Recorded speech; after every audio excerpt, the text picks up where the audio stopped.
As I got more and more and more, it never felt better. The anxiety in my head and in my chest and in my hands would never go away. To know what a good business is, you kind of have to have started a lot of businesses.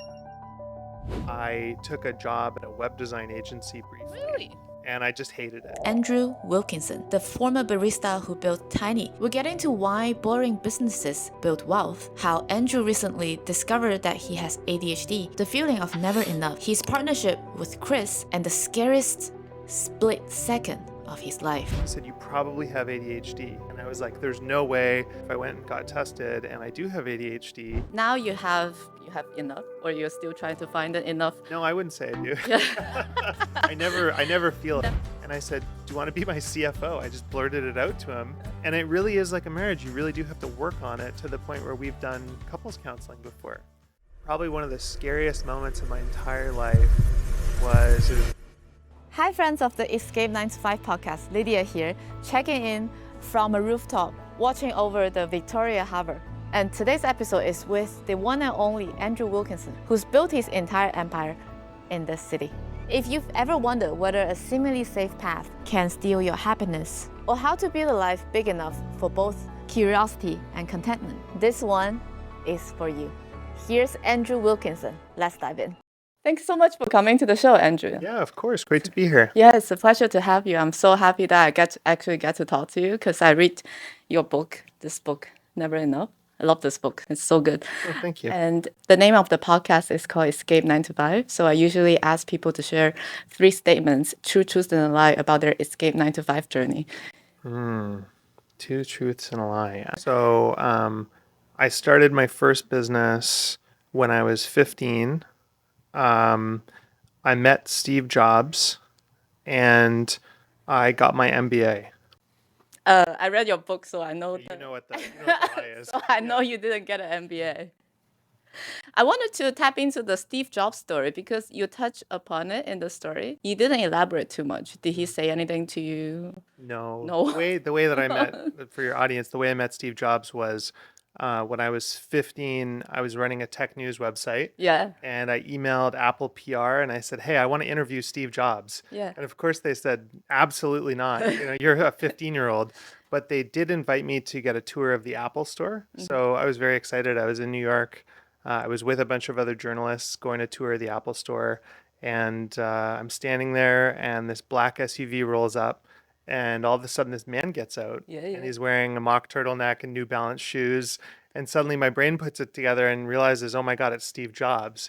And I'm first in line, so he walks directly up to me and shakes my hand and says, "Hi, I'm Steve." Yeah. And I was like a quivering, quivering mess.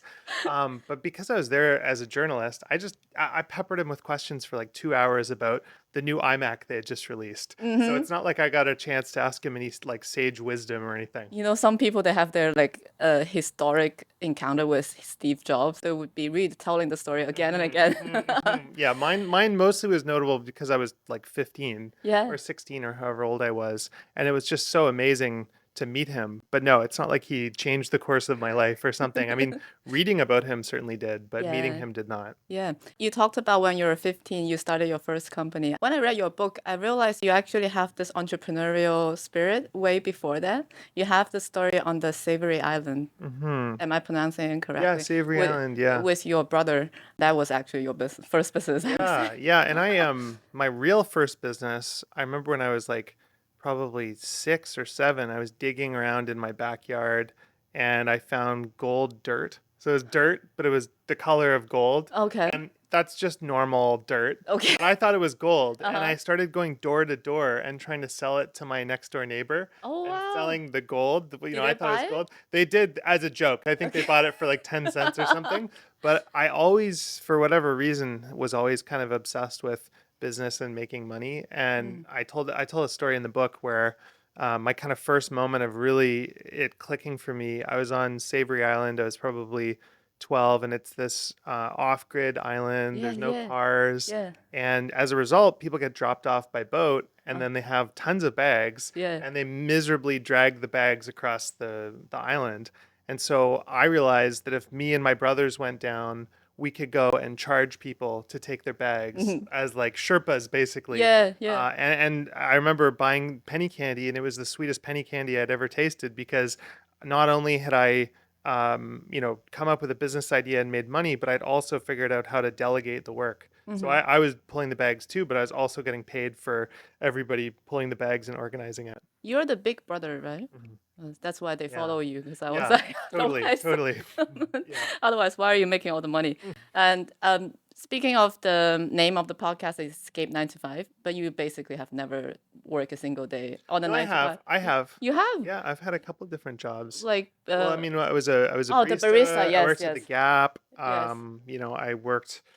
For a brief time, I worked like doing a warehouse shift. I did babysitting. I worked at McDonald's. I've done all sorts of different Yes, yes, crappy jobs. yes. I remember the barista one, but Hmm. then you didn't really do like the traditional how to say it, the like the office Well, I work. tried. I left out of the book just to keep the story straightforward, but for a brief period, I tried while I was learning web design and starting to work with clients.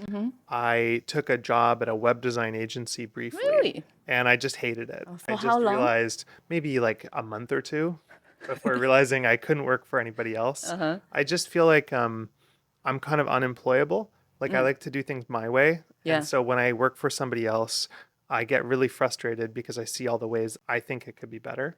For that brief a month or two, do you have a single moment? It's just like gradually you couldn't stand this life anymore. It was like I wanted to work on the things I was drawn to, and I look back and I was a bad employee because my boss would tell me what to do and it was kind of boring. And so Yeah. I'd be like, what if I redesign the website, or what if I Yeah. redo the logo of Yeah. this, or I would do the project but I'd completely redesign the entire website. Like they got me to do an accounting firm's website and they gave me a design and I didn't like the design, so I redesigned it. Uh-huh. Stuff like that. And then I was also late to work. So Oh, I didn't like getting to work early. I'd always okay. get in at like 10 and work late. Yeah. And just stuff like that. Arbitrary rules. I Mm-hmm. just always really bothered me. The more I talk to entrepreneurs and successful like entrepreneurs like yourself, the more I realize people always have their own way and it actually works for them. It doesn't work for 99% of the people, and that's why they have their own business. Well, I mean, I just got diagnosed about 6 months ago with ADHD. Yeah. And when I got diagnosed, first of all, I didn't think I had it. So I was doing a medical test. My doctor said, hey, every 10 years, let's do a cognitive test and we'll just see how your memory is doing. Uh-huh. So I did a memory test, and the neurologist said, you scored fine on crystallized intelligence, which is remembering stuff long term, but your short term memory is really bad. It's like the 15th percentile or something. And she said, you probably have ADHD. You should go get checked. And I was like, there's no way. I run a business, I have my, I'm organized. And sure enough, I went and got tested and I do have ADHD. Yeah. And it explained so much. The inability to do things I didn't want to do, Mm-hmm. like the inability to focus, my distraction, like all of these traits that played out in my work life and made me a really good entrepreneur, Mm-hmm. but also at home would make me a terrible partner. Like my girlfriend asks me 3 times to take the garbage out, and every single time I go, "Oh yeah, of course, I'm happy to," And then but you then I never do it. yeah, yeah. Yeah, and so Maybe I that's a common trait for a it lot of is. entrepreneurs. So it's 5% of the total population, and it's 30% of entrepreneurs. So 1 in 3 entrepreneurs has ADHD. Oh, wow. I should go check out Yeah, that. yeah. Speaking of the being entrepreneurial, you dropped out of college. Is that actually dropped out, or you kept your degree? No, I dropped out. You dropped out, right? Yeah, If your son today, how old is your son? Like 6 or he's 8. 8? Eight and 6. I have 2. Yeah, if he came to you and say, when like let's say 10 years later, when he's 18, he said that he wanted to start a business and quit the university, what would you say to him? I don't think I would be too worried about it because, especially, I think about what's available now versus what was available then. So back then, you had to go and buy books if you wanted to learn anything. Now you can go on ChatGPT and you can learn anything. And Yeah. I maybe 4 years ago, I was really interested in learning biology. And so I enrolled at the local university and I went to like 2 classes and I was like, this is terrible. Like you get somebody who's kind of checked out and droning on and lecturing, but I can go on YouTube and I can learn about the same thing Yes. and it's way more interesting. Yeah. Why would I go to the world's, thousandth most talented teacher when I can go to the world's best on Mm. YouTube and on ChatGPT. So, from my perspective, I don't really put much stock in education. I more think about learning. Like, is he learning? Is he evolving? Is he doing things he's passionate about? And that would probably be what I would be thinking about. Yeah, yeah. I think nowadays with ChatGPT and everything online, it's so easy for us to just get the knowledge. For me, because I've been using ChatGPT for a year and a half, and then it just gets better and better and better. It also makes me better and better and better because I just have a way better sparring partner to like Yeah. bounce off ideas. I sometimes ask, how does this thing pronounce in English, or how can I translate this from Chinese to English? That kind of thing. So now we're moving on to the second part of the podcast. Is what now? And you have this book is basically it's literally from barista to billionaire. I Oh, have prepared this time capsule. I want you to oh, open oh, it. oh, thank you. I want you to open it and then read the first part. Okay. Oh, Not just take it out. oh, Yeah. It's also a unicorn. oh, very cool. Yeah. The first part. I was asked to write a letter to my future self. I confidently predicted that by 2035 I would be running Apple Computer and married to Lindsay Finch, my fourth grade crush, and included extensive directions on how to operate the company. Now it's not 2035, it's Yeah. 2025. Knowing what you know now, what would you say to your dad? I think you wrote it when you were in Mm. your middle school. Yeah, I mean, I think that I would have written that when I was 10 or 11 probably, and at the time I worshiped Steve Jobs, and to the point where, at age 10 I read like a biography of Steve Jobs. I was obsessed with him, and I would also watch Pirates of Silicon Valley, or not yeah, Pirates of Silicon Valley, which was like this really bad movie about the founding of Apple and Microsoft. Yeah. And I don't think I understood what that required or what it meant. Like and I remember when I was a little bit older, when I was about 22 or 23, when Steve Jobs died, his biography by Walter Isaacson came out. Mm-hmm. And I realized at that moment, oh my God, I do not want to be Steve Jobs. I am not Steve Jobs. I'm not this maniacal. I don't want to work this hard. I do want more freedom of time. What he achieved is amazing, and I'm a big Steve Jobs fan, but Mm-hmm. I do not want to be Steve Jobs, and I would not want to be Tim Cook or run Apple. Yeah. Everyone has our own path. And then you Mhm. also mentioned this lazy leadership Mm. in the book. You said that the more company you run, now you run what, 75 There's business? about 40 businesses that I own majority or control, Yeah. and then I've invested in probably another 100 or 150, mostly via venture. So those are little stakes. Yeah, yeah. And then you always wanted to go because you have a designer mindset. You always Hmm. wanted to go in and change the font and color. How do you avoid that happening? Well, that's kind of the sad part. We own all these amazing companies, and when they announce they've done something amazing, I'm excited. Like, for example, we bought the AeroPress coffee maker company, and when we bought it, one of the things I really wanted to do was release a premium glass version of it. So we did that, Uh-huh. but I only got a little bit of the satisfaction because I didn't design it. I wasn't involved in the process. That the credit for that all goes to Gerard, our CEO, which is great. Yeah. That's what I want, but it is an interesting thing. And in the book, I compare it to chopping wood with your friends Mm-hmm. and getting paid for it Yeah. Eventually you to like owning a someone. sawmill. You just own a sawmill and Yeah. it makes all the wood, and that's really neat, Yeah. but it's more of a money machine or a business. It's not like it's not as you're not handcrafting anything. And I think that's what gets lost as you get bigger. And then what do you find joy nowadays? I find joy in meeting interesting people and learning and giving my money away. I mean, I still love building businesses. Like I just started a pressure washing business with some students. I Yeah. just Yeah. started a social media agency again with some students. Mm-hmm. So I love working with people who are young and excited. And I get a lot of joy actually out of AI. Yeah. Like I just find that it's like I have 100 free employees Yeah. at all times, Yeah. Yeah. and they work 24/7, and they give me instantaneous answers to anything I want to know. Yeah. And it takes a lot of the friction out of business Mm-hmm. because in business, if you want to go from point A to point B, it usually requires a bunch of people. Yeah. And to get those people to agree with you, well, maybe they're an alcoholic, maybe they're having a bad day, maybe they're distracted, maybe they don't have that skill. Yeah. And so often your vision ends up not happening. Whereas I feel like with AI, I can often make my vision happen, at least in certain arenas. So Yeah. I'm really excited about work more than ever for the first time in like 5 or 6 years, probably. I That's just am awesome. loving it. Yeah, that's awesome. And I also think that now AI is not only available to you, but available to everyone. It's Hmm. at the most you pay what 200 a month for Hmm. ChatGPT. Hmm. And for people who, if they're stuck in their 9 to 5 job, right? I believe a lot of people are. What's the best way for them to experiment finding a profitable business? Because a lot of people, they now even come to me. They were like, "I want to learn about your entrepreneurial journey." I was like, "There's nothing to learn from me." But so then they don't know that sometimes it's like too daunting for them to start. Where would you say that people can try to experiment a little bit to find a boring, profitable business Well, it's a bit hard. I think it's like chicken or the egg because in order to know what a good business is, you kind of have to have started a lot of businesses, in Yeah. my opinion. That's how I learned. Yeah. I call it like sticking forks into electrical sockets. Mm-hmm. And I've started a lot of very bad businesses, and I know what it feels like to run a bad business versus a good business.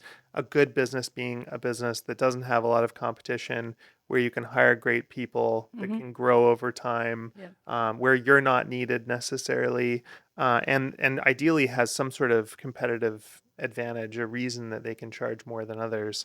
And I'd say most businesses are not that, and so it's very easy to get drawn into businesses that become a prison of your own making. Like, Yeah. let's say you buy a corner store. Yeah. You got to stand behind the till. Yeah. You can't grow it. You just have to stand behind the till, and people don't realize they're buying themselves a prison. Mm-hmm. So I think my advice to people is to try and go and run a business. Start businesses first, On and the then side. learn, and then get the comfort with buying a business. It's very true if you want to buy it, but I think we're a lot of steps ahead. Hmm. For someone who's maybe, let's say they're stuck in their investment banking job or Hmm. consulting job, and then they're every day they're just exhausted. My Hmm. friends come to me, they were like, oh, I want to do this and that, but after work I'm exhausted. Hmm. And then it's almost as if they don't even have the space and curiosity to look for something. I don't know how to tell them because I'm like I genuinely don't know like what are you interested in? And most of the people they maybe want to open a coffee shop, and that's not a No. good place to Well, and start. that's the thing. I think good businesses often are the ones that nobody wants to start, Uh, because if you choose a business that everybody wants to start, then everyone will start it and they'll compete with you. mm, And the more coffee shops on the street, the more competition, the yeah. more your price has to come down, Mm-hmm. etc. Um, I think your friends in investment banking are probably in a really hard position, because what happens with professional jobs like that is you get to year 5 or 6 and you start to make real money. Mm-hmm. And if you get to that point, then you buy an apartment or a house and you have kids. Yeah. And then you go, okay, if I start a business, so I'm making $400,000 a year and I leave my job, now I'm making 50K a year. Most people can't do that because they Yeah. have a mortgage, they have kids, they can't take the risk.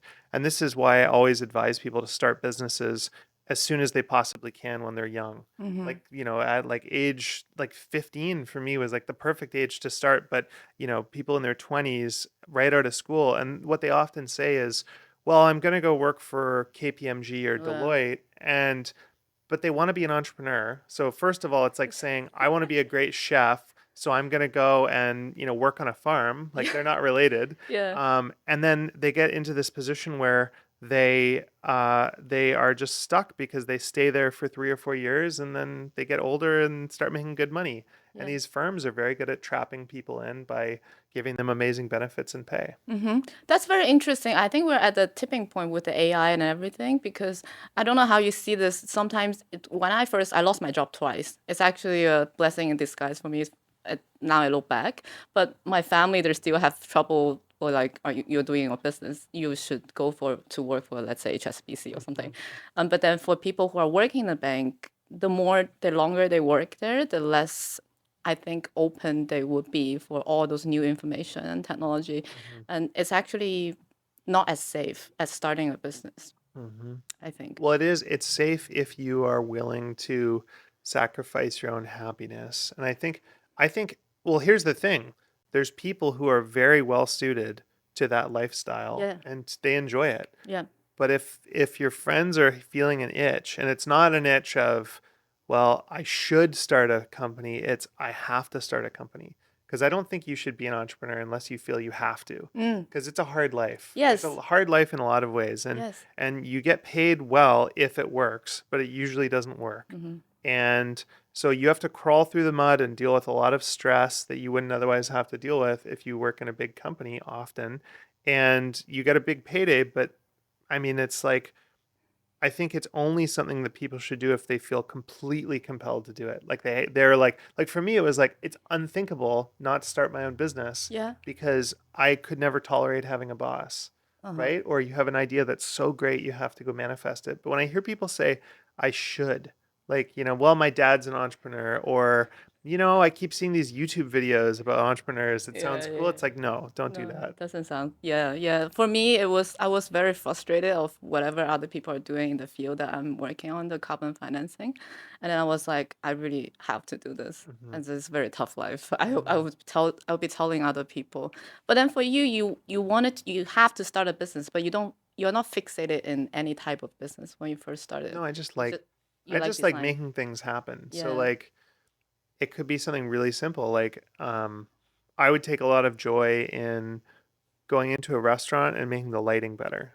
right? Mm, Or I would take a lot of joy in running a dry cleaner and scaling it to 30 locations. Like I just like business, and I think business is just a set of tools to grow projects, mm, whatever those projects are. And that's what I love about business is if I get interested in health, I can invest in health or I can start health companies, but you can also invest in sports businesses or finance or anything you can imagine, basically any passion, there's a business there mm-hmm. most likely. Yeah, so then speaking of a business, usually people start in two ways. You start with bootstrapping, and some people they will come to me and say that I want to raise a 500K so I can pay myself 150K. Hmm. I was like, and before that, what were you doing? So no, I just need to talk to investor and raise money.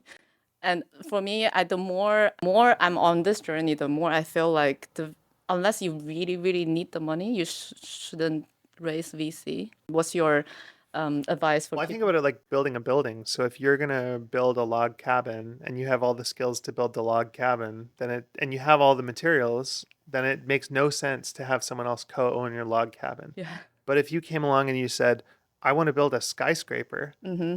and I'm gonna bootstrap it, I'd say like good luck. You're gonna need a bank, you're gonna need Yes, yes. investors, you're gonna need, all sorts of help.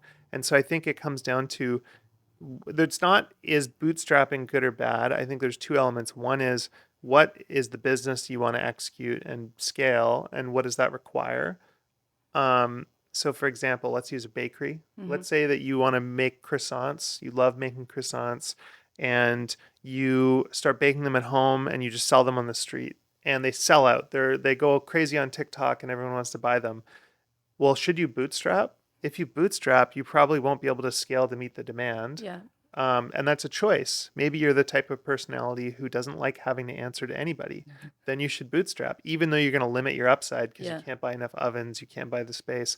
But if you're somebody who wants to maximize the opportunity, then it would be logical to raise money and go through that. For me personally, I've always liked being in control of my own destiny. Mm-hmm. So I've done that as much as humanly possible. And Yeah. over time, I've gotten comfortable with ways of raising money where I can still maintain control and Yeah. not have to answer to people in a major way.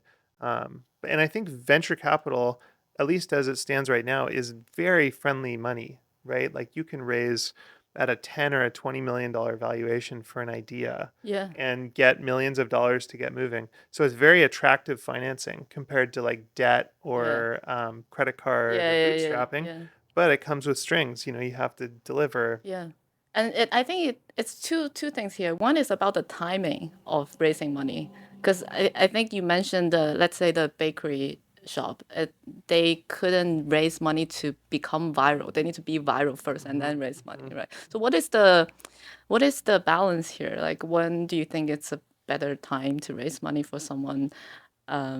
when they do need to. Well, I just think it depends on what the ambition is. Like, again, if someone came to me and they said, I want to build a skyscraper, Uh-huh. there's no way you can't raise money. Yes, yes. But if you said, I want to build houses, I might say, well, you can probably scrape some money together. A bank might give you some money, and your uncle will give you some money, and Yeah, like you yeah. can figure it out and kind of bootstrap it, Yeah, right? yeah, yeah. I think it just depends on what you want to do. And there's certain things, like I've done businesses before where I should have raised money and I didn't, and I got slaughtered. Like I lost $10 million building productivity software, competing with people who had unlimited budgets, Yeah. and they had raised like 100 million, and it was just me, my personal wallet, $10 million over what, 8 years or something. Yeah. So I've been through this before a couple times, Yeah, I've and heard that it's not story fun. from another podcast. Is it the one that compete with Bear?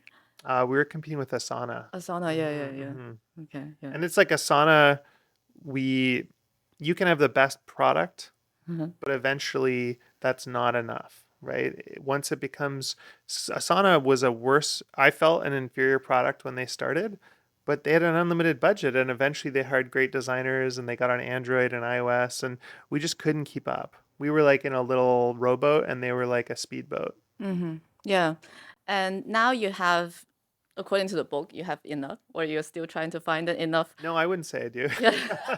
I never feel it. Never. There was a point in time in your life you never felt enough, right? You describe it vividly in the book. And now at least maybe you're on the way to try to find enough, whether it's enough money, enough business, or enough on your calendar today. How do you define? Well, I'd say never enough is like a feeling where when I was a kid, my parents would fight about money. Yeah. And so I just wanted everyone to stop fighting. Yeah. And I thought money would solve that. And I always felt this anxiety around money. I was obsessed with money and having enough of it. And I just found that as I got more and more and more, it never felt better. The anxiety in my head and in my chest and in my hands would never go away. And so it's a little bit like when people say, when I move or when I go to Europe, I'll Mm-hmm. feel better, or I need to Yeah. go to Hawaii or Bali or whatever, and then they go to Hawaii, and it's like the anxiety comes with you. Whatever's in your head, whatever your programming Mm-hmm. is going to come with you. And money is the same. There's no point where you just make a bunch of money and then you never think about money. There's always an obsession of not necessarily never enough, but the money has a cost. So maybe you have a lot of money, but then you have to kind of obsess over maintaining it or keeping it safe or protecting it or managing it. And so it is this feeling, the anxiety doesn't go away. And so for me, the resolution of that feeling has not come from money or success. It's actually come from medication. So I mentioned I had ADHD. Yes. I Yes. started medicating my ADHD and it really calmed my anxiety. And then I also started taking a serotonin reuptake inhibitor about 5 years ago. Mm-hmm. And those two things combined gave me more of a sense of peace than any amount of success or scale. And that's kind of disturbing, Yeah. right? To So it's not a entrepreneurs. money issue. It's not money. It's actually just in here. Like most people are just an anxiety disorder harnessed for productivity. And it's very helpful Yeah. to wake up every day in abject terror, stressed out, thinking everything is terrible Mm-hmm. because it drives you forward to achieve. But at a certain point, it's just unproductive and miserable. Yeah. So now you have found the perfect way to calm yourself down and then you enjoy doing the work that you're doing. How do you define an ideal day for you now?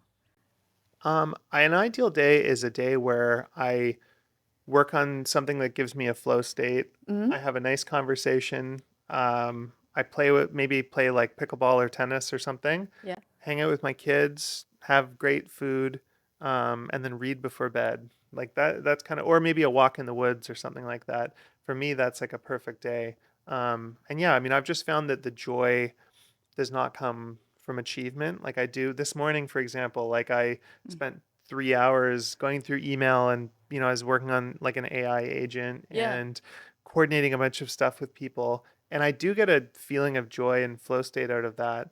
But I get a lot more joy out of playing like a great game of tennis or going for a walk or having a great dinner with old friends or watching my kids play on the beach. Mm-hmm. So I just find those moments are much more impactful. And the feeling I still always have in the back of my head is, unfortunately, I've trained myself that when I enjoy myself, bad things happen.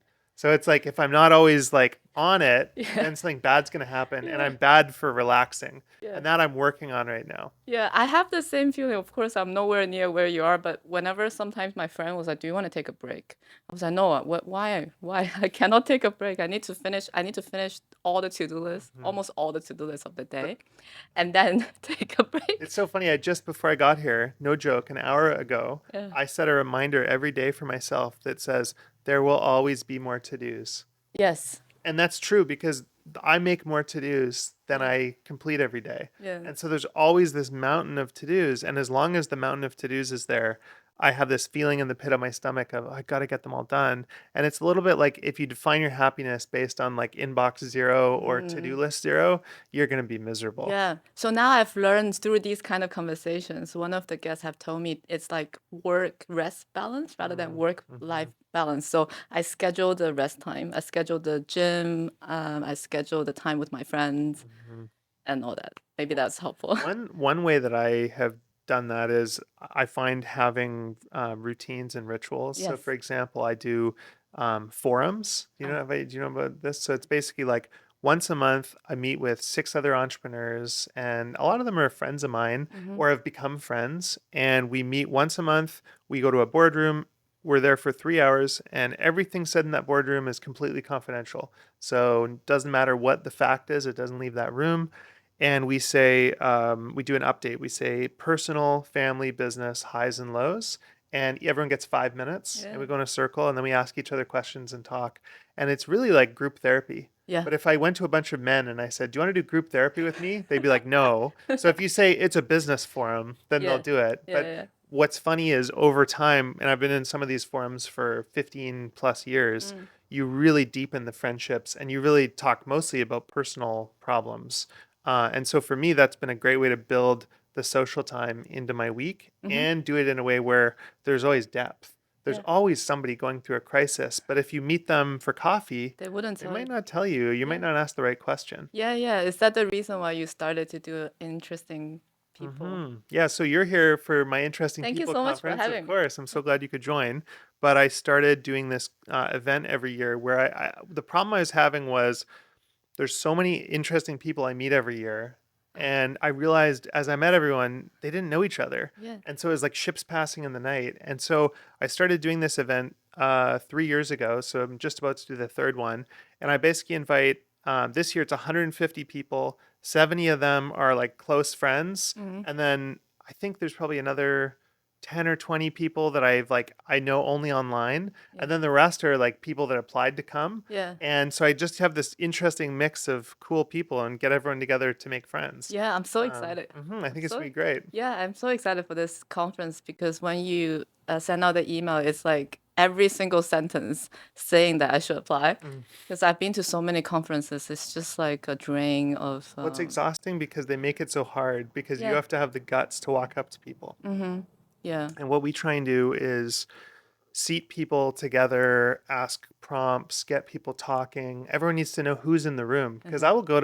I'll go to an event and I didn't know, but there's someone sitting next to me that runs a company I love Yeah. or an amazing comedian or whatever it is. Yeah. And I hate that feeling of not knowing. Yeah. So I love getting everyone in a room and just connecting everyone. Yeah, speaking of people, you once said the journey is the reward, but as I read your book, I kind of feel like in your journey, the bonus is actually the people that's with Hmm. you, especially your business partner, Chris. I was like, this is so lucky to find such a good co-founder because Hmm.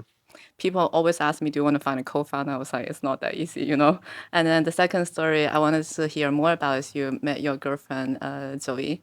Such a beautiful story. So please tell us more. Sure. Well, so with Chris, I was going to the bank to get a credit card, and it was probably 2 or 3 years into the business, and I was so bad at accounting that I would literally just look at the bank account, and if the bank account was growing, I was like, okay, everything's okay. Hmm. And I had a bookkeeper, so I was like, okay, I guess the numbers are being done, but I Yeah. really didn't know. And around that time, I realized I needed somebody to do the finance side. I just didn't understand it. And so I was at the bank getting a credit card, and they said, oh, go into Mr. Sparling's office. And Mr. Sparling was a 22-year-old kid. It was, yeah, my business partner, Chris.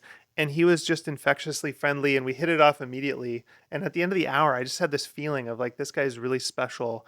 And I said, what are you doing? Like, do you want to stay at the bank, or what are you going to do next? And he said, well, I'm thinking about doing my accounting degree. And I said, do you want to be my CFO? I just blurted it out to him, and he thought I was insane. But Yeah. he looked at the bank balance because he could see my bank Yeah. balance, and he was like, okay, this is actually a serious business here. Mhm. And so we met and started working together. And Chris wasn't my co-founder to begin with. He was my CFO. Mm. And over and over and over again, he would just be there in the foxhole with me dealing with the stress. He was the only person who didn't feel like an employee.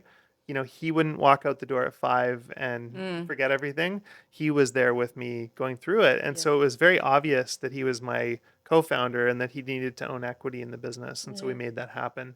And we started Tiny together. And so I'm really lucky because I think, Yeah. who you choose as a friend or even a romantic partner or a wife or a husband, it actually it's you have a lot more flexibility with that than you do with a business partner. If you start a business and you get into business with the wrong person, A, they can define the entire outcome of the business in a really negative way, Yeah. but B, you can't get rid of them. Mm. Unless you structure it into the contract, it's forever unless they opt out and say, yes, let's leave. Yeah. And so I think you have to take it almost just as seriously as who you marry. And we spend, so much time with the people we work with. Mm. So it can really define your happiness. So I've been really lucky to have a business partner like Chris where I didn't have to have a contract. It's 100% trust based. We know each other like brothers for good and for bad. Like we fight and stuff. And it really is like a marriage. You really do have to work on it to the point where we've done couples counseling before. With Chris. Yeah, we literally went and we did couples counseling because we were bickering about stuff. Oh Yeah, wow. yeah. That's new information. Yeah. Oh, yeah. Yeah. And it's not literally couples counseling. We Yeah. said, like, hey, we need help resolving a fight. But we were using tools from John Gottman, which is like marriage, making marriage work. Okay.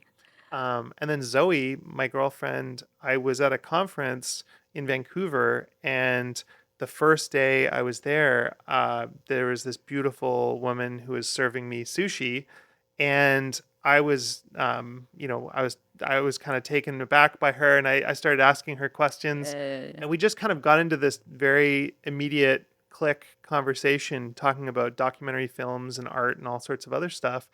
And she just really struck me. And I had meetings every day that week at that same restaurant. Mm-hmm. And so every day I'd go in and just chat with her. And it turned out that she had gone to McGill, which is like this amazing Yeah. school. It's like the Harvard of Canada. So she's obviously really smart and well spoken. And then on the last day, I asked her if she wanted to come to one of the parties for the conference I was at. And she was like, okay, sure. She wrote down her number. And we ended up just going on the best first date ever. And we never went to the party. We just ended up talking all night. And the rest is history. And now we're together 3.5 years. Yeah. And the interesting thing about Zoe was she was working as a waitress because she had a job, a full-time job working for a nonprofit, and it didn't pay enough. So she was working as a waitress to pay for her Yeah. nonprofit job. And so Zoe's actually really passionate about philanthropy. So we now do the foundation together, which has been really nice. Yeah, that's one of the questions I wanted to ask. Do you think if you haven't met Zoe, you will also doing your foundation? Like how important it is at the same time you're thinking about how are you going to use all of these money and then you met her. Yeah, I think that I had the thought and I had started giving money away, but I think she spurred a lot more serious consideration and actually like really doubling down and signing the giving pledge and doing all that stuff. So yeah, I don't know. I don't know if we would be anywhere near where we're at today Yeah. without her. Do you have a focus for your foundation? What kind of business that or cause that you support? So we mostly split between my work is mostly focused on public health and science. So my idea is kind of that I want to fund things where small interventions or studies now could potentially influence large policy later or produce drugs or treatments that benefit humanity. So what's neat about science is you can put $1 million Yeah. in and you can maybe contribute to solving Alzheimer's. The hard part about it is you can put $1 million into it and it might never do anything. Yeah. So it's a little frustrating to measure and stuff. And then Zoe focuses mostly on nonprofit reform. So the idea is basically that nonprofits don't pay people enough, and the reason they don't pay people very much is because the donors who give the money say, we don't want you to pay people very much because I want all my money going to the people that need it. The problem with that is if you told me to start a great business, imagine you were running a cafe and you said, look, I want you to run a cafe and I know minimum wage is $15. We're going to pay everyone $9. It doesn't matter how great that cafe is. People eventually leave Yeah. and they can't build a life working at that cafe. And so the problem that you get in the nonprofit world is you get these people where they're incredibly passionate. They go in for 2 or 3 years, they get very burnt out. And if they want to start a family or buy a house, they have to leave. And so you get these organizations that are constantly churning people. And I think as a donor, I understand that instinct. Yeah. I had actually been that donor and said, I don't want my money going to the salaries. Yeah. But I think that's the wrong approach, honestly. I think that you need exceptional people to give the money away exceptionally. It's like, for example, it's not the same comparison, but in some of the governments, for example, Singaporean governments, they just pay exceptionally well for the government workers so that there's no corruption and people stay there. Totally. Yeah. And then speaking about the people, and you mentioned in Lenny's podcast, I listened to it, you start to use AI to filter out great people. How does it work? So an example of what I would do. So right now, like let's say that I just put out a job posting saying, hey, I want to hire someone to full time to work on AI automations with me. And I said, reply to this thread. And the reason I said that is because I'm going to have an AI agent go through every single response I get and then look up their profile, look at their projects they've done, and then tell me who the best candidates are. So I use it to filter people. I use it to filter my email. I use it to do everything from planning my date nights to oh my God, what's some of this stuff? I mean, meeting briefings. Like before I got here, I'd get a text that's got a whole deep dive on you and everything me? about you, or what the meeting context is. So I'm using it for almost everything. Yeah. I basically just work in Claude and ChatGPT now. I don't really use other stuff. So you use ChatGPT and Claude. I haven't used Claude before. I learned the idea of do the meeting, and then I was like, I need to automate this. But then I just kind of manually do it and give a prompt to ChatGPT. How many agents you have now for the Probably AI? 10 to 15 core agents. I mean, the most important ones for me are the note taker. So I have a note taker that writes down all my notes and then stores it in a Google Doc. And then I have a Claude project where I can query that. So I can say, hey, my last meeting with Lydia, what did she say, or what do we need to talk about, or whatever. And then what did people commit to me? One of the biggest difficulties for me is that I have ADHD, so I don't remember everything, but I have these like I have a pretty good long-term memory, but I'll kind of forget little details of what people promised. And so what would happen is I'd have a meeting with a CEO. They would say, I promise that XYZ. Yeah. And then 6 months later, I would meet with them and I'd say, didn't you say, and I wouldn't know because I have ADHD. I wouldn't be able to say, you told me, that you were going to do this. And now I can actually hold people to account. I can actually, because I have detailed meeting notes and stuff. And then I also have it flag when someone's being manipulative or lying to me, which has been really interesting. I haven't had anyone get flagged yet, but it'll tell me like, oh, this person might be a narcissist or they're being kind of manipulative in their language with you and that sort of thing. So I love that one. It's really cool. And then the email automation I have is just so extensive. Like it filters my entire inbox. It figures out what needs a fast reply, what doesn't, who I know, who I don't. And then it drafts email responses and basically turns my email into multiple choice quiz.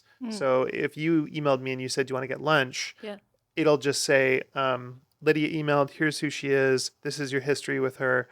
Type 1 to say yes, type 2 to say no, type 3 to say later. Okay. And then I have a whole other agent that would deal with all the scheduling and stuff.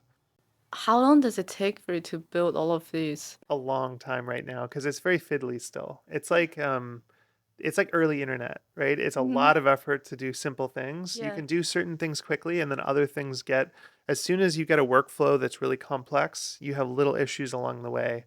And so it's like The way I feel is, do you remember like the BlackBerry? Yeah. It's like using the BlackBerry or a Palm Pilot, Oh, and the iPhone hasn't come out yet. But you okay. can see someone's gonna release the iPhone. Yeah, the And future so is yeah, here. I know it's coming, and all the features are there. They just don't work very well. But then do you build it completely on ChatGPT or Claude, or you have something I else? use Lindy. Oh, So Lindy. Lindy or Make or N8N, there's a Make, bunch of yeah, these, yeah, but yeah. I use Lindy and I love it. But what it lets you do is basically build workflows. So for example, you can say, whenever I get an email that uses the word urgent, read the email, and if you think it's actually urgent, send me a text. Okay. And you can use ChatGPT's API to To do that. to do all that. Yeah. Yeah. Mhm. What is the difference between ChatGPT and Claude? They're trained on different things and they're good at different things. Uh-huh. So and they're getting better. They're converging over time where they're both just amazing. Yeah. But I find that Claude is much better for writing and for legal and for finance. Hmm. And ChatGPT is much better at crawling the web and medical and all that kind of stuff. Yeah. But I mean, they're both amazing. If I was forced to use one or the other, I'd have a hard time choosing because they're both great. Claude also allows you to do to connect it to apps. Mm-hmm. So if you have like what to-do list app do you use? Notion. Notion. So you can actually install a plugin for Notion so that when you're in Claude, you could say something like, look at all of my tasks. What can you help me complete? And it'll Oh, go through your Notion tasks and say, oh, you need to draft an email to this person. Do you want me to draft it? And okay. now do you want me to send it? Yeah, Oh, now yeah. do you want, and it can Oh, basically okay. do all this stuff. So now I find I can, or even like, I use things, and when I'm using Siri, I'll say, "Hey Siri, remind me to do this thing." Mm-hmm. It's usually garbled. It'll Yeah. say like, Serious normal. email Lydia, but it'll be Right. some other random thing, and so I can have Claude go through and rewrite all the task titles to be clean, like just stuff like that. It's so cool. I found out recently ChatGPT can connect with Notion as well. Hmm. Have you tried it? I haven't tried it On yet. Mac, if you download the app, Mm. it can connect Oh, only that's Notion, cool. but maybe because Notion is the only thing Hmm. that on Hmm. my Yeah, MacBook that I I can don't do it. use Notion, but it's awesome. Like Yeah, I have used it in the past. yeah. It's really I good. don't know the difference between Claude and ChatGPT. I'm just always wondering why people want to have two. Mm. Does Claude has memory? It does not as well though. That's the Yeah, big. I mean, that's ChatGPT, the memory. I mean, there's so much. If I had to use one, I'd probably say ChatGPT, yeah, but yeah. I'd just say Claude I keep with because the writing, the legal, and the connectors. Mm. Being able to have all the connectors, and ChatGPT just launched them, but they're still not very well implemented. No, no, they're not very well implemented. I remember you mentioned a thing that you use on Lenny's podcast. Hmm. It's a tiny Hmm. camera. I didn't wear it actually, but it's a tiny microphone. Oh, It's called okay. the Limitless Pendant, Uh-huh. and you just wear it all day, and it records all your conversations, and then you can ask it questions. So like yesterday, I told you I was at like a offsite Mm-hmm. camping thing, Yeah. and so I didn't have any internet, but I had my little AI pin, and I was sitting there having my morning coffee before anyone woke up, and I was brainstorming, just talking out loud, saying, "Oh, I need to write about XYZ or tweet about this or whatever." And it just recorded everything, and then it uses AI on your iPhone to get a transcript of it, and then you can ask it questions. So I could say, "Hey, Lady and I had coffee. I told her I would send her a book. What was that book?" It's really cool. Yeah. That's really cool. I start to use Granola to take Hmm. notes on Hmm. meetings. Hmm. And then one of my friends, she's like the AI safety expert kind of. And then she just challenged me. She's like, "Do you need to ask for consent when you do that?" Yeah. And then I was like, then let's say this company, then they need to also build in that, right? Well, I think it's kind of like How people think about this. and it's a Yeah. judgment call, right? Like I will do it. I'll wear it with friends and be like, "Oh, hey, it's on. Do you want me to turn it off or whatever?" Ah, okay. Um, if I'm in a meeting, I mean, I struggle a little bit because I go, if I was in the meeting, I could be taking notes, Yeah. but I'm not. Instead, I'll have the little device take notes, Yeah. and I'm not going to ask them, "Can I take Yeah, notes?" because it's kind So of ruined it. yeah, and it's encrypted. It's on my device. So I struggle a little bit, but I do think there's a bit of an ethical quandary. And I think that people are going to need to get comfortable realizing, I mean, already we're on camera everywhere we go. Like Yeah. in China, for example, Yeah. CCTV everywhere. It Here, is. there's CCTV everywhere. Yeah, yeah. There's no consent for I that. know. And I think the next thing is just going to be everything will be recorded and kind of out in the open. And there's an element of that that's incredibly creepy, but there's also an element of that where people who are liars and manipulators, I think, will not do well in that world. In Mm-hmm. the same way that serial killers can't really exist anymore because Yeah. they just get busted. Yeah. Maybe one day I'll try that. We're gonna talk about what's next. So let's say if Netflix decided to do a Never Enough 2 for you, Mm, and the opening scene is you're doing something that is terrifies you, but aligns with your anti goals. What would mm. that be? God. Well, so my my big so it's funny we mentioned the reminder in the morning of there will always be more to-dos. The other reminder I have is all suffering comes from attachment, which is a Buddhist idea of you're attached to your hair, you're attached to nice clothes, you're attached to fancy food, you're attached to having a bed, all these things, and fear of having them removed creates a lot of misery.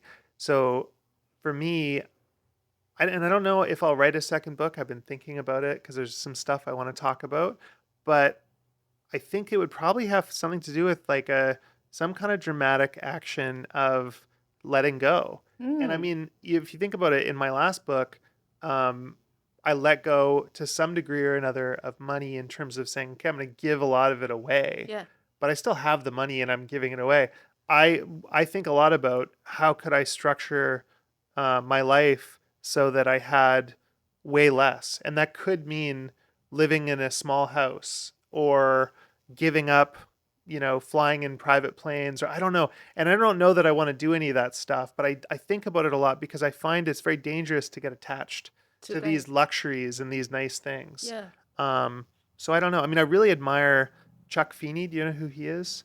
I'm So terrible with names. so he started, when you go to the airport and you see the duty free stores, Yeah. he started all those Oh wow. DFS, Okay, DFS. Yeah. duty free stores, I know it. and he became a multi-billionaire. And in 1980, I think he took all of his money, basically almost all of it, and he put it in a trust in the Bahamas. And in the Bahamas, you don't have to disclose who you are or anything. And so he had this anonymous trust, and he just started giving away hundreds of millions of dollars to all these causes. And his one stipulation when he gave people money is you can't tell anyone Mm, that you got it, or you can't tell anyone it was me, or sometimes they just wouldn't know. So a lot of his people that received huge amounts of money, they didn't know it was Chuck Feeney. So okay. if you think about the nobility of that, because Yeah. most people it's like, I want to put my name on a building and I want to get attention, I want Yeah. to be in the newspaper and all the other stuff. I think what's so incredible about what he did was he did it all anonymously. And at the end, when I think he was 85 or 90, all he had was $1 million and a small apartment in San Francisco. That was Mm, it.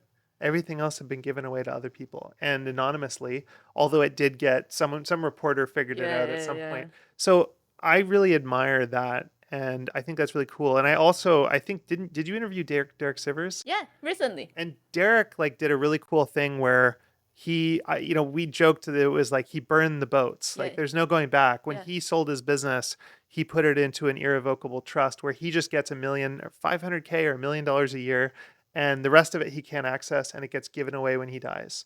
And I just thought that was such a powerful gesture to let go of money in that way. Mm. I think yeah, Derek.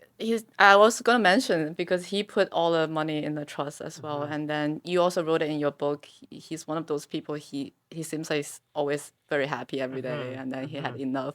I reached out to him just by email. I have no hope that he would reply, but he actually replied. It was like such a nice. He's the nicest. I mean, I tell the story of meeting him in my book, but like I remember I met him probably almost 20 years ago, and I was a nobody, Yeah. and he was just so generous and kind and engaged. Usually when you're a 20-year-old entrepreneur at a conference, you have 10 seconds to get someone's attention, and then they Yeah. kind of check out, and maybe they talk to you, but they're glossed over. Derek zoomed in on me. Oh, who are you? What do you want out of life? Tell me about your business. He invited me out for lunch with a bunch of his friends, and he's just always been so kind to everyone that I know who's met him. So Mm. yeah, what a cool guy. Yeah, I think he's just like very, very curious about everything and everyone who's Hmm. interesting. And speaking of, if you're going to write a second book and all of these giving away thing, have you ever thought about what kind of legacy, although you're way too young to think about Hmm. legacy, maybe, and you Hmm. still have a long, long life ahead of you, what kind of legacy that you would want to leave in the world. I actually think legacy like is kind of like tied to ego. Yeah. And I think like I'm kind of a nihilist. I Mhm. don't believe there's any real inherent meaning to life. And so I just my only desire is that my kids felt loved by me and think I'm a good dad, which is a super cheesy answer, I know. But honestly, that's the only thing I really care about. And other than that, I think the money could be lit on fire, given away, whatever. Like the world goes on, right? So I Mm. try not to, I think it's a mistake to put too much importance on your own meaning or legacy or whatever. And when I say that, I don't mean obviously I'd never light the money on fire.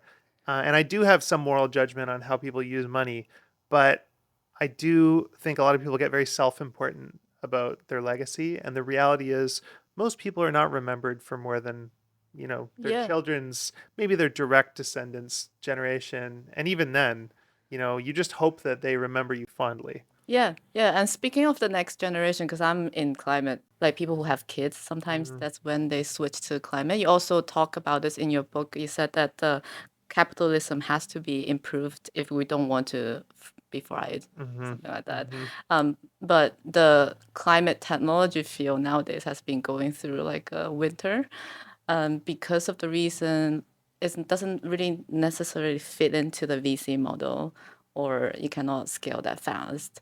I've been thinking about this a lot. I don't have an answer. I don't know how you look at this field in climate, and what kind of business have you ever come across? Any interesting ones? It's not something I think about because I don't, it's going to sound dumb, but like I don't control it. Yeah. I don't have any influence over what happens with the climate. And there's so many other smart people that I know that are very focused on it. And I kind of have a bit of a techno optimist approach of like, I believe that maybe AI will bring in some kind of new technology that enables us to conquer climate change. But I don't know what's going to happen. Mm-hmm. And I think ultimately these problems are not solved by scarcity, right? We Mm. can't all say, let's not have air conditioning and No, not drive cars, which a no. lot of environmentalists will say. I think ultimately we have the tools to solve the climate crisis. A lot of the problem, and in that instance, I'd actually say it's a failure of not capitalism, but regulation. Yeah, I think there's way too much regulation. It's very difficult to build, for example, like a solar farm. It could take 5 or 10 years to get the land, zone it, get all the permissions. And in yeah, China, yeah. you guys are like building the entire United States worth of energy Yeah, every year. yeah, So yeah, we know it's possible. yeah. And I know that, wind and solar and nuclear, between those three, I think you could probably get a lot of companies off coal and all these other Mm. utilities. The big piece is obviously agriculture. Yeah. And that's a challenging one. Yeah, I think in this way, because I've been focusing on climate for like a few years, and then I feel like there is a camp of environmentalists, and then there's people who are doing real things with the Hmm. climate technology, and I love to talk to those people. I have a second podcast called Bite Size Climate Tech, and talk to scientists and engineers. Whenever I talk to them, I just feel very hopeful about the future, because nobody control the future, but at least there's people who are trying to do that for everyone. So, but yeah, that's That's so just. cool. It's a nice time to come to a lightning round. So I have the 3, 2, 1 lightning round. The first one is three quick picks. So you're gonna pick one book that changed your perspective on success, one podcast or newsletter you always open immediately, and the final one is one popular Charlie Munger quote or idea you'd actually challenge. So I'll start with the Charlie Munger one. Yeah. I Charlie Munger called cryptocurrencies rat poison squared, and I think the reason that he called them that was because he put it really well. He said, "It's like everybody's trading turds, and everyone's thinking, I don't want to be left out, right?"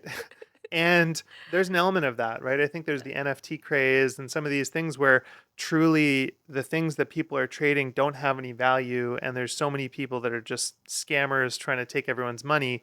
But I do think that crypto does actually, if it can get rolled out and deregulated, I think it could be really exciting. I mean, the idea that for me to move a dollar to you Mm. costs a cent Yeah. a lot of the time Yeah. seems crazy. I just think that, and that's a pure drag on productivity in the economy. And so the idea that you could go and say like, hey, I want to sell my house to you, and we don't need the government to do anything. It's all on the blockchain, and the deed gets moved to you, and all the documents are smart contracts and stuff. That's very exciting to me. And so I think Charlie was probably wrong. He's right about people trading turds. Those probably were turds a couple years ago, but I think he kind of maybe completely dismissed cryptocurrencies. Yeah. What was the other one? The other one is one book that changed your perspective on success. So I don't.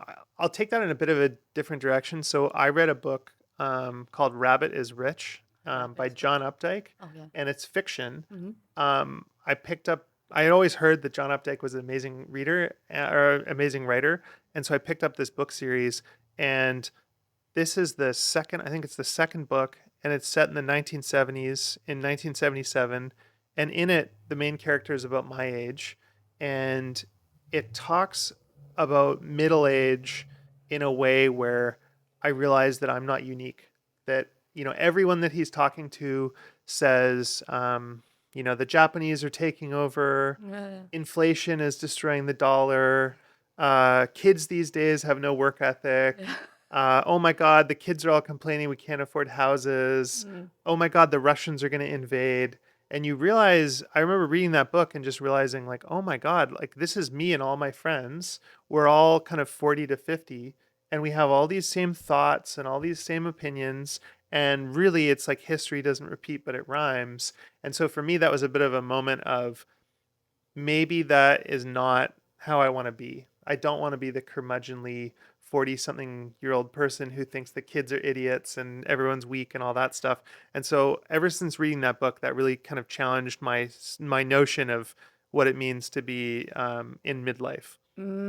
Yeah. And then what was the other The one? other one is one podcast or newsletter you always open immediately. So I'm going to say a podcast. I absolutely love Bill Gurley has a podcast called B2G. It's him and Brad Gerstner. And I find there's a lot of people who talk. They're like professional talkers. And so they know a little bit. And then there's people who like do, and then they talk occasionally. And so these guys talk, they do a podcast every 2 to 4 weeks. Okay. And the rest of the time they're like huge investors and deep in tech and research and stuff and AI. And so I actually always savor what they have to say because to me it feels very relevant. Like they feel like they're at the metal, as they say. They're like right on the edge. Whereas I feel like a lot of the time you hear stuff and it's like kind of it would be exciting to an AI researcher like 6 months ago. Yeah, Right? yeah. Gotcha. Wow, such a good recommendation. The second one is the two tiny investments under $100.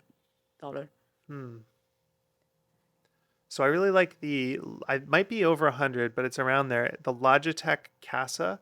So Logitech Casa is if you travel or you're in a hotel, Yeah. you want to work, or at a cafe. It's basically this little. It looks like a little notebook, and it opens up, and it's a laptop stand, a keyboard, and a mouse, and it's all fit perfectly into this really beautiful design. And so when I travel, I Yeah. always bring my Logitech Casa, or I love to work out of cafes. Yeah. And I just find having a full keyboard and mouse and being able to sit up straight is amazing. So that's been a really awesome addition. And then the other one is Anker, Anker, has really great chargers, travel chargers. Oh yeah. And I just love, like, I decked out all my chargers to be like, here's an example. So the Apple one is like this big, the Anker one is like this big, and it's just as good. Yeah. And so it's just less room in my bag. And it's Yeah. such a simple, stupid thing, but I love stuff like that where it like packs down really well. Perfect. Thanks for sharing. The final one is the one reflective pair. So, one piece of common entrepreneurial advice you genuinely believe in, and one you think is completely overrated. I think if you want to, one thing is just like doing is so much more valuable than reading about it, right? Like actually having the hands-on experience. Yeah. It's like if you want to be a great runner or athlete, imagine being told you have to read a textbook to learn how to run. Like that's not how it works. You need to run. Yeah. The other is, all this hustle culture stuff about how if you want to be successful, you have to sacrifice. There's a great Mr. Burns from The Simpsons quote. He says, friends, family, hobbies. These are the 3 demons you must slay if you want to be successful at business. And I think there's a lot of that kind of messaging out there, which is total BS. Like I have probably worked between 4 to 6 hours most days for 20 years, and I've still been able to achieve all sorts of stuff. Am I always on my phone or thinking about work? Yes, but I'm not. I still have time for friends and having a life and Yeah. being a good dad and all that stuff. That's great. Even at the very, very beginning, you only work 4 to 6 hours. Well, yeah, actually, well, maybe not the very, very beginning. Like first year, I think because I was doing so many roles, I was probably working like 8 or 9. But honestly, like I was like partying and drinking and doing all sorts of stuff in my 20s. I didn't have time. I didn't have that much time. I'd wake up at 2 in the afternoon hungover, and then I would work until 7 or 8, and then I'd go out for dinner, and then I'd go drinking and partying again. And I know that sounds crazy, but honestly, that's what I was doing in my 20s for much of it. And somehow I managed to create a pretty big business. And a lot of that was because of delegation. Yeah. So learning how to delegate and let go and not be holding on to the machine. Part of the partying was it also building business relationship? No, well, some of it, a little bit, a little bit. Like when I go on a business trip and get Yeah. drunk with people, yes. But most of the time I was just in Victoria going out and partying and trying to meet girls. So it's not Like a it normal didn't- yeah, it 20-year-old didn't guy. it didn't benefit my my business in any way. In fact, it was very detrimental, I think. That's awesome. I think people need to hear this kind of story more often rather than just like grind for 24 hours nonstop. We have a closing tradition, so you're going to answer a question from a previous guest. So her question is, when was the last time you were truly scared? Well, I can think of the scariest, probably one of the scariest moments of my entire life it was probably about 5 years ago or maybe a little bit longer. My son was 3 and or maybe even 2.5. He was just a little toddler. He just started to walk, and he was at that point where if I put him down, he'd walk away sometimes. And we were in a parking lot. We got groceries, and I was loading the back of the car with the groceries. And so I put him down for a split second, and I looked down, and he's gone. And I'm freaking out. I'm yelling for him. I'm looking, and we're in a parking lot, a busy parking lot. Yeah. And so if our car is here, there's another car here, and it backs out and he's under the car, but he was under the front of the car, so it didn't run him over. And I just, that was like the worst feeling I've ever had as a father, and complete abject terror and panic. And I still constantly think about that. But those little terrifying moments of like everything could be different, those are yeah. The things put you in perspective and why you're a good dad. hmm Can you leave a question for the next guest? What's the most challenging or worst part of your job that people wouldn't understand from the outside? Because like people often will say, for me, it's like, oh my God, it must be so great. Like, you run all these businesses, you have all this freedom. Yeah. And it's like, well, no, I just have to deal with 40 CEOs now, and there's always problems or whatever. And so people kind of fetishize different businesses. They'll say, oh, running a cafe must be so fun. You talk to people all day. But it's like, I woke up at 4 a.m. and I mopped the floors and I bought the milk. Yeah. And so I think I find it really valuable to peel back the onion a little bit on jobs and careers. Yeah. Great question. Thank you so much for your time, Yeah, thanks Andrew. for having me. That was great. I really, really appreciate you, Of course. your generosity, and looking forward to IP3. Yeah, I think it'll be great. Yeah, Yeah, thank thanks you. for coming. You want to take this? Oh, yes, thank you. I picked this unicorn one. I Well, think it fits. that's awesome. Thank you. Thank you so much. Okay. Well, that was great. So that's another episode of Escape 9 to 5. Escape 9 to 5 is my way to help people visualize and see the stories behind those who have changed their life from a traditional 9 to 5 job to a different portfolio life. If you like this video, you might resonate with this video as well. All the links will be in the show notes, and you feel free to check out. If you listen to this on Apple Podcasts or Spotify, and if you like it, don't forget to give us a 5-star review. It really helps the podcast to be discovered by other people. And if you like any specific clips or mantras or any takeaway from this video, please share with us in the comments down below. Share with your friends and family. That really, really helps the podcast. Thanks for being on this amazing journey. Until next time, I hope this episode gives you a little bit of inspiration, nudge you a little bit to do something on your own or just try something out for the first time ever. We're here with you. We have this whole community and all the guests coming. I'll see you next time.